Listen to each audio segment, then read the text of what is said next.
जिस मिट्टी में मैं पैदा हुआ उस मिट्टी के पास आके जो अद्भुत नज़ारा दिल के अंदर छाप छोड़ता है उसको व्यक्त करना जो है ना, बताना बहुत मुश्किल है। अंदर से कई दफ़ा भावना मैं उस मिट्टी को जाकर माथा टेकूं, लेकिन चाहते हुए भी जो है ना हम नहीं आ पाते। दोनों फैक्ट्री जो है ना, ऊपर वाले की मेयर कह लो, कुछ कह लो, इतना वरदान था कि यहाँ उस समय का पूरा हिंदुस्तान जो था, इधर जम्मू कश्मीर तक जो है ना हम लोगों की सप्लाई थी। प्रोग्राम मुलाकात के साथ एमरा न्यूज़ की तरफ से अली इमरान चट्टा हाजिर खिदमत हूँ। नाज़रीन, आज मैं आपकी मुलाकात एक ऐसी शख्सियत से करवाना चाहूँगा जो पाकिस्तान में पैदा हुए, यानी पंजाब के इस हिस्से में, पाकिस्तान में के पंजाब में पैदा हुए और बिलखुसूस गुजरांवाले में पैदा हुए। क्या मैं पाकिस्तान से कबल की इनकी पैदाइश है सुनील जैन साहब की। मैं इनसे बात करूँगा 46 से लेकर आज तक का इनका सफ़र जो है, और यहाँ पे पैदा होना, फिर हिजरत करना और फिर वापस आना, और इस दरमियान इनकी जो तलब थी दोस्तों को मिलने की, साथियों को मिलने की, इधर की मिट्टी को मिलने की, वो कैसी थी, आइए इनसे जानते हैं। कैसा महसूस कर रहे हो? इस समय ऐसे हालात में हूँ कि एक्सप्रेस करना भी जो है बहुत मुश्किल है। मतलब मैं गदगद हूँ यहाँ आके, यहाँ सारा देख के, उसका सारा करके जो है ना इतना प्रभावित हूँ। और फिर जब जिस मिट्टी में मैं पैदा हुआ उस मिट्टी के पास आके मिट्टी के दर्शन किए, माथा टेका, जो अद्भुत नज़ारा दिल के अंदर छाप छोड़ता है उसको व्यक्त करना जो है ना, बताना बहुत मुश्किल है। 6.5 साल 7 साल यहाँ इस मिट्टी में गुजारे, फिर जाना पड़ गया।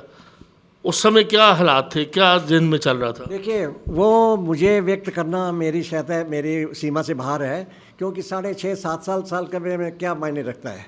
लेकिन उस वक्त बस छोटी छोटी जो चीज़ें जो है ना, जो एक बच्चे के दिमाग में बैठ जाती हैं, आ जाती हैं, वो याद रहती हैं। वो ज़िंदगी में आज मैं 80 के गेड़ में फंसा हुआ हूँ, 84 के गेड़ में फंसा हुआ हूँ।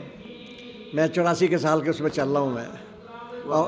और आज भी उस समय की जो मेमोरीज़ हैं जो छोटे बच्चे के अंदर पड़ जाती हैं, वो छाप है। वहाँ आज भी हम लोगों में बातचीत होती है या कभी इकट्ठे होते हैं, जिक्र चल जाता है तो गुजरांवाला का नाम आता है, तो बात करते करते आज भी हम कहते हैं कि जो मिठास गुजरांवाला के पानी में है वो कहीं की नहीं है। अच्छा सर, क्या कभी दिल में ख्याल आता था कि एक दफ़ा फिर जाना चाहिए, अपना पुराना मोहल्ला, अपना इलाका, अपना शहर देखना चाहिए? क्यों कोशिश नहीं की आने की इस तरफ?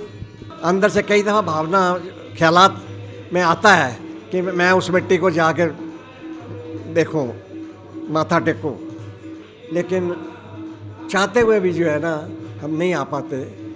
मजबूरियाँ ऐसी नहीं हैं, लेकिन कुछ सियासी मजबूरियाँ भी हो सकती हैं, तो जिसमें हमारा आपका बस नहीं चल सकता।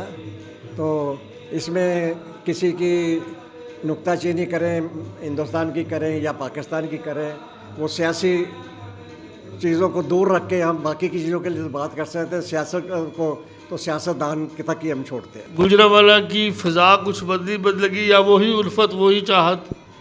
इसमें देखो, एक तो मैं ये कहूँगा कि 7.5 साल की उम्र में मैं क्या जानता हूँ, लेकिन मुझे इतना पता है कि यहाँ पर हमारे पास में ही हमारी इधर 2 फैक्ट्रियाँ थी बर्तनों की। एक फैक्ट्री में पीतल के बर्तन, कांसे के बर्तन और तांबे के बर्तन बनते थे, और थोड़ा आगे जाके एक दूसरी फैक्ट्री थी जिसमें एल्युमिनियम के बर्तन बनते थे। और ये दोनों चीज़ें फैक्ट्री जो है ना, ऊपर वाले की मेयर कह लो, कुछ कह लो, कि इतना वरदान था कि यहाँ उस समय का पूरा हिंदुस्तान जो था, इधर से बॉम्बे तक, उधर से लखनऊ, मद्रास, इधर जम्मू कश्मीर तक जो है ना हम लोगों की सप्लाई थी। और सप्लाई थी, आशीर्वाद था, नाम था। यहाँ जगन्नाथ दीवानचंद जैन के नाम से जानते थे। कल कोशिश हुई कि हम अपने पुरानी यादों को देखें, तो यहाँ गए तो यहाँ से पास में ही मोहल्ले का नाम मुझे याद नहीं आ रहा है, ये जैन मंदिर जो बना हुआ था यहाँ पर, उससे थोड़ा पहले इधर अपने इधर राइट साइड में। फैक्ट्री थी हमारी, ये दोनों। तो उन फैक्ट्रियों को बाहर से देखा, और जैन मंदिर से थोड़ा इधर हमारी यहाँ एक हवेली थी जिसमें हम रहते थे। हवेली बहुत बड़ी थी, बहुत ऊंची भी थी, और उसके बाहर बतख छपी हुई थी, बतख का मॉडल बना हुआ था। वो अभी कुछ साल पहले ही डिमोलिश हुई है और तभी बतख भी हटी है। कल हम घूमते घूमते गए, कई लोग जो थे तो वहाँ से पता किया, वो किसी बुजुर्ग के पास ले गया कि हाँ जी हवेली थी। उनके पास दूसरा आया था, हाँ साहब हवेली तो थी, उसको बतख वाली हवेली कहते थे। बतख जो है हमारा ट्रेडमार्क था बिजनेस में। हर बर्तन के ऊपर पीछे मोहर लगती थी, तो उस समय बतख की मोहर लगती थी। बतख की चारों तरफ जगन्नाथ देवांचन जैन और बीच में बतख। वो इसलिए बहुत हमारे बड़े लोग बच्चों को छेड़ते थे, ये तो बतख छाप है, ये बतख छाप है। मतलब साढ़े घर से पैदा जो बच्चा है, क्योंकि बतख इन्नी साड़ी फैमिलियर सी मशहूर थी कि उसको जो है ना बतख छाप के नाम से। तो कल भी जाके बड़ा अंदर से आया कि हाँ जी को हवेली थी, लेकिन बतख वाली हवेली उन्होंने कहते सर। वो पूरे का पूरा जो वेख के है सारा उत्थे चेंज हो गया है सारा। मैसेज सर सरहद के इस पार के लोगों को और अपने शहर के लोगों को और अपने, देखिए इसमें हम जैसों को कहना जो है ना मायने रखता नहीं है। सियासती जो सोच, सियासती जो प्रॉब्लम्स जो है ना, वो सियासतदान जो है ना, वो जो जानते हैं या जो करते हैं, हमारे तक हम उसको सोच भी नहीं सकते, पहुंच भी नहीं सकते। हम मतलब जो है चीज़ें बुरी होती हैं तो बुरी लगती हैं, और बुरी इधर से हो चाहे उधर से हो। सियासत हो, अगर एक अच्छी सियासत हो, दानी सियासत हो,